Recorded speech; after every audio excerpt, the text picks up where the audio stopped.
So number 4 on the same side, the skills practice page, gives you a plot. And now we have to understand what it means. And the reason we like different ways to show data is because it tells us different things. So this says it's the miles that Deborah biked per day. What if my stem starts with 0? That means she's biked how many miles that day? 8. Oh, what did we forget up top? We forgot our key. We forgot our key because this means if I have a 3-0, it's 30. So back on number 1, sorry guys, you just pick a point. 1-4 equals 14. Or if you did 4 line 2 equals the number 2, that's okay, but you always have to have a key. My bad. It looks like for mine it's like 210. That's why you have to put a long line. Okay. So what is the greatest number of miles that Deborah biked in a day? Morgan? Tell me how you know.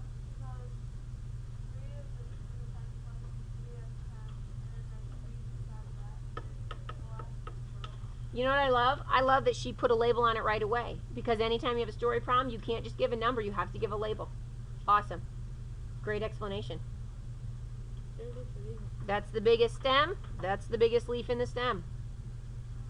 What's the range of the number of miles Deborah biked in a day, Nate? 24? Tell me what you did. I don't care about the number. I care about your thinking. 33 by... Oh, never mind. 33, take away what? 8. Ah, so you're taking the biggest number, take away the smallest number. 25 miles is the range. Good work.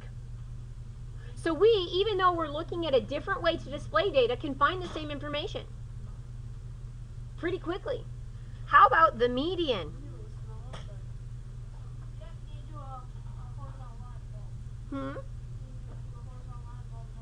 Well, you could, but that sounds painful. You could rewrite all those numbers in a line with commas, couldn't you? Please don't. Please don't ever do that. How many data points are there total? How many different days did she bike? 1, 2, 3, 4, 5, 6, 14. I count 14. Do we count 14? I did. So, if I have 14 days, are we going to have one number in the middle or 2 numbers in the middle? 2. 2. Which numbers are going to be in the middle? Morgan? The 7th number and the 8th number, right? And so I'm going to count 1, 2, 3, 4, 5, 6, 7, and 8. Wait a minute. Do you see what I did, first of all? Yeah. I said if there's 14, it has to be the middle 2. And It'll be middle 7 and will be 8. 7, And so I just counted from the smallest one up to the biggest till I got to 7 and 8. But how do I find my median now? What are you going to do, Zach? 7 By 2. Divide what by 2? 40. Where'd you get 40? Add in the numbers. Ah, so I'm going to take the middle 2 numbers, 17 and 23, which is 40. I'm going to divide it by 2 because I'm looking for the average. So 20 miles. Because I have a 7 and 3, so I carry the 1. 20 miles is the median. So this isn't tricky so much as it's just a different way to look at information in which we can do, and I will tell you, some 7th graders think stem and leaf plots are easier than just looking at data, okay?